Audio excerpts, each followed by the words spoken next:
한 국가의 고위 공직자를 임명할 때도 반드시 청문회를 열지요. 청문회를 여는 이유는 그 직책이 그만큼 중요하기 때문 아니겠습니까? 그 사람의 인격과 자질을 철저히 검증하는 청문회가 있는 것처럼 한 국가의 공직자도 이렇게 중요하게 여기는데 하물며 교회의 직분은 어떻겠습니까? 그래서 오늘은 교회의 직분을 세우는 그 직분자들의 기준이 얼마나 깐깐한지를 본문을 통해 알 수 있게 되는데요. 하나님의 교회는 세상의 소망입니다. 교회가 건강하게 세워져야 세상을 건강하게 세우고 소망을 전할 수 있죠. 그만큼 교회가 하나님의 소망이요 또 세상의 소망이기 때문에 이 교회를 통한 하나님의 뜻이 이 땅에 드러내기 위한 하나님의 몸된 교회에 그 어떤 사람들을 세워야 할지에 대해서 본문이 이야기합니다. 오늘 본문의 1절에 미쁘다 이 말이요 라고 1절이 시작하는데요. 이것은 이 말은 믿을만 합니다 이런 뜻으로 사도 바울이 진리의 말씀을 선포할 때 강조해서 하는 말입니다. 미쁘다 이 말이요 우리가 주와 함께 죽으면 또한 살 것입니다 라고 표현했던 것처럼 어떤 중요한 진리를 강조해서 이야기할 때 이제 이렇게 표현하는데 이렇게 표현한 다음 이제 감독에 대해서 이야기합니다. 1절이요 곧 사람이 감독의 직분을 얻으려 함은 선한 일을 사모하는 것이라 함이로다 라고 이야기합니다. 감독의 직분의 가장 으뜸은 먼저 선한 일, 복음을 위한 열정, 사모함이 있어야 된다라고 이야기합니다. 여러분 사도 바울이 박해자였지만 사도로 부름받을 수 있었던 그의 삶의 내용을 보면 사명을 위해 생명을 조금도 귀한 것으로 여기지 않았던 고백을 여러분 우리는 기억합니다. 왜냐하면 그 직분의 길은 십자가의 길이요 고난의 길이기 때문에 그 고난의 길은 하나님의 복음을 위한 사모함, 열정이 없이는 감당할 수 없다는 것을 우리는 알게 됩니다. 그래서 하나님의 복음의 직분자로 세움받은 자의 마음속에는 그 복음을 향한 사모함이 있어야 된다는 것을 먼저 이야기합니다. 그러면서 이제 감독자의 기준의 구체적인 내용을 이제 2절에 이렇게 얘기하는데요.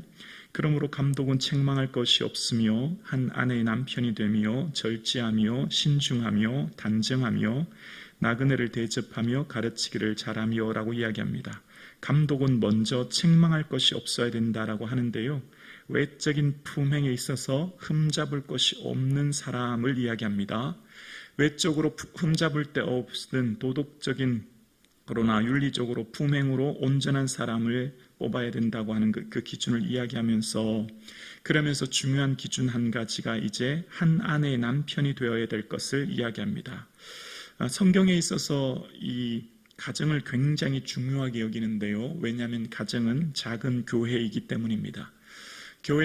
교회 이전에 하나님께서는 가정을 가장 먼저 세우셨죠. 가정 공동체를 하나님 직접 세우셨고 하나님이 직접 세우신 두 가지 공동체가 있다면 가정과 교회 아니겠습니까? 교회에 앞서 하나님은 가정을 세우셨고 그 가정을 통해서 하나님의 뜻을 이 땅에 드러내는 귀한 공동체이기 때문입니다. 그래서 오늘 본문에도 하나님이 세우신 이 감독의 직분의 기준이 한 아내의 남편이 되어야 된다라고 하면서 가정을 잘 돌보지 못하는 사람이 어떻게 교회를 돌볼 수 있겠는가라는 그런 의미가 있는 거죠. 그러면서 지나치지 않은 절제 또 신중과 단정은 자기 통제와 사리 분별을 얘기하고요.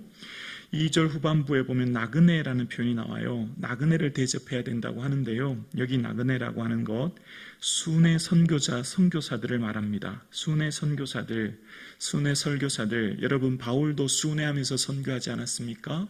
그들은 절대적으로 성도들의 도움 없이는 그 사역을 감당할 수 없거든요. 성도들의 절대적인 도움과 섬김 없이는 그 선교일을 감당할 수 없었기에 나그네 즉 순회 선교사들을 잘 섬겨야 될 것을 이야기하고 거짓 가르침과 교사들로부터 교회를 잘 방어하기 위해 진리의 말씀을 수호하기 위해 마지막에 보면 가르치기를 잘해야 된다라고 이야기합니다. 그러면서 이제 감독의 중요한 성품이 어떠해야 될 것을 이야기하면서 3절에 이렇게 그 성품의 구체적인 내용을 쭉 열거합니다. 술을 즐기지 않고 구토하지 않고 간용하고 다투지 않고 돈을 사랑하지 않는다라고 이야기합니다.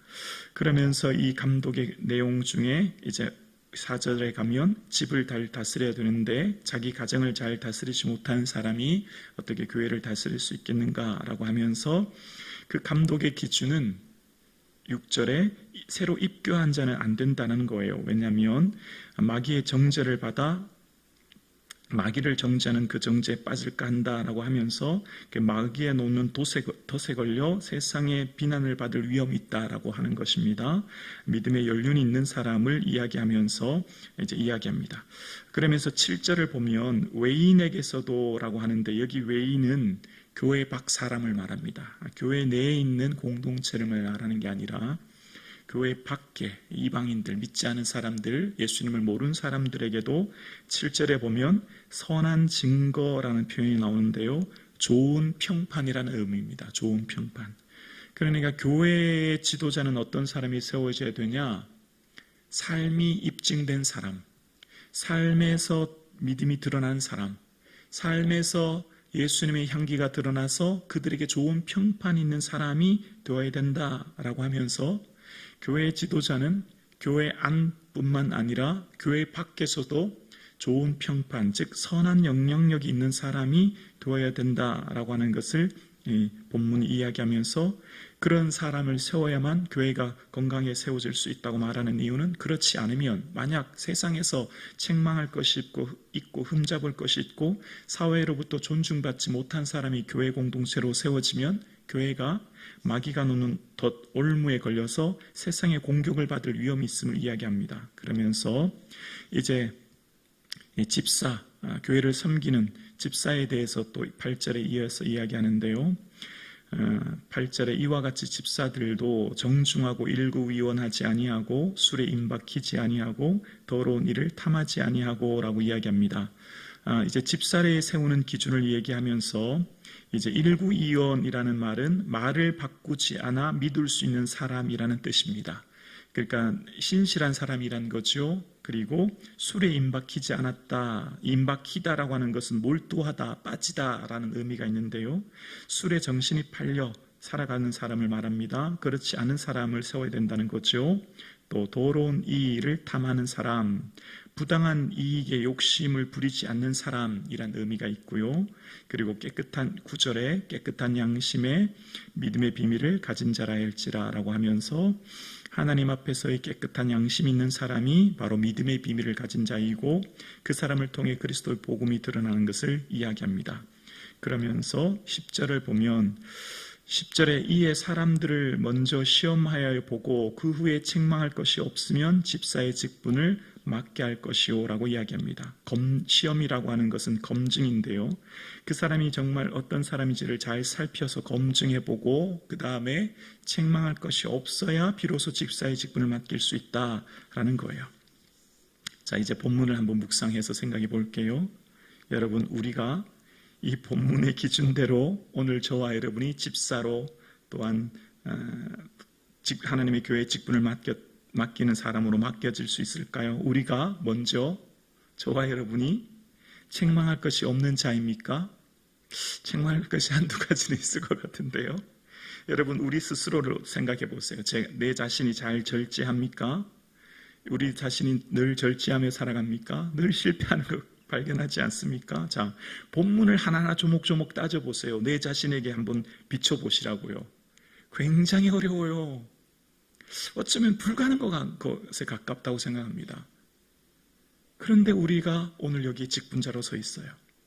그래서 여러분, 이런 기준을 얘기할 때 바울이 맨 먼저 여러분 기억하십니까? 나를 충성되이 여겨 내가 주께 감사함은 나를 충성되이 여겨 내게 직분을 맡기셨다. 1장 12절에 나옵니다.